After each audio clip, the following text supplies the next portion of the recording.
চলে এসেছি আবার একটা নতুন ভিডিও নিয়ে। আজকে আমি বানাবো খাজা, সেই রেসিপিটাই তোমাদের সাথে শেয়ার করছি। প্রথমে আমি ময়দা নিয়ে নিয়েছি, তাতে অল্প করে লবণ দিয়ে দিলাম স্বাদ মতো, তারপর সাদা তেল দিয়ে দিলাম। তারপর দেখো এইভাবে ময়ামটা দিয়ে নিতে হবে। তারপর আমি যেরকম গরম জল দিয়ে মাখাই সেরকম গরম জল দিয়ে মাখালাম। লাস্টে একটু সাদা তেল দিয়ে এটাকে রেস্টের জন্য রেখে দিলাম 10 মিনিট 15 মিনিট।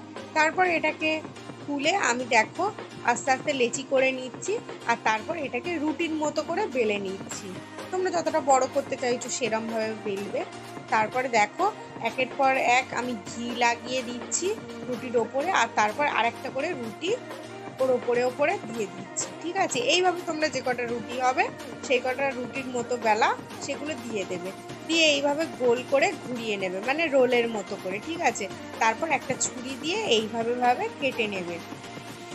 তো এইভাবে কেটে নেওয়া হয়ে গেছে আমার, দেখো এখানে। তো এটাকে তোমরা একটু বেলেও নিতে পারো, আবার না চাইলে নাও বেলে নিতে পারো। এটা আমি একটা জাস্ট তোমাদেরকে দেখাবো বলে করলাম। ঠিক আছে, তো দেখো আমি এখানে চিনির যে সিরাপটা তৈরি করতে হবে সেটা করছি, আর এখানে তেল গরম হয়ে গেছে।